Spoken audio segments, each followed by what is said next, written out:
Ontario's ongoing issue with vehicle thefts has hit close to home for Premier Doug Ford. Mark McAllister joins us live. Mark, the Premier went on quite the rant today after his vehicle was nearly snatched away right from his own driveway. Yeah, Alan, close to home, literally from his driveway, as you mentioned, the early morning hours, just after midnight. He said 4 people, or thugs, as he put them, with masks on, ended up on his street and allegedly tried to steal a vehicle from his driveway. However, police ended up apprehending them, arresting them, and charging them. Found one of those master keys that are often used in auto thefts in their possession. That obviously prompted a very long rant from the Premier today. He ended up talking a lot about an issue that he's very passionate about, and that is judicial reform and bail reform.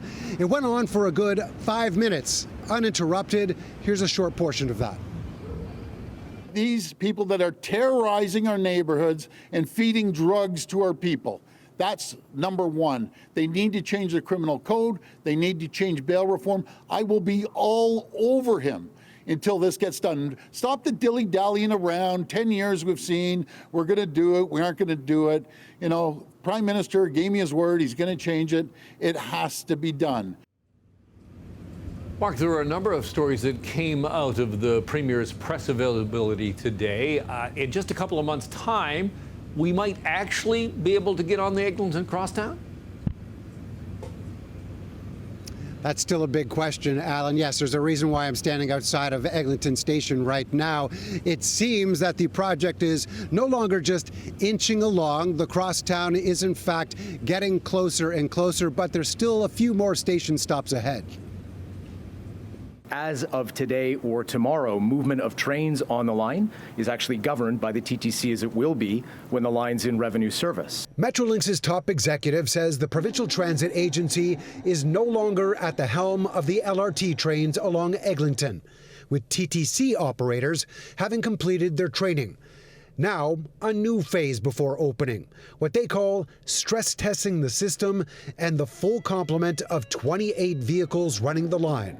We're doing the things for this line that, frankly, were not done for projects like the Ottawa LRT, demonstrating to ourselves collectively that it's going to perform the way that we want it to on the day that it opens. Ottawa's LRT system initially dealt with service disruptions, even derailments after first opening. The Eglinton Crosstown, on the other hand, has yet to reach that point 14 years later. The Premier calls it a mess, but wants it to be reliable before giving the public the chance to go for a ride. That's not going to open up unless it's 100% safe. Safety is a number one priority, but you can tell he's fully in charge and he's going to get it done. Not so fast, says the TTC advocacy group TTC Riders. When you hear we're a little bit closer, what do you think? I'll believe it when I see it. I mean, I've heard conflicting dates from different sources. I mean, they're handing over operations. My biggest concern is that maintenance is still going to be run by a private organization. In the meantime, customers may no longer be holding their breath, but may now see reason for having their Presto cards at the ready.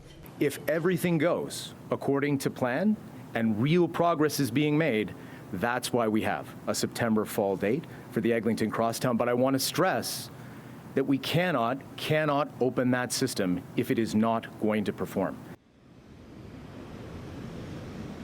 So after the point they're at right now, it's a former trial run for 14 days before they go into a revenue stream demonstration for another 30 days after that. And then maybe, just maybe, these doors will finally be open to the public.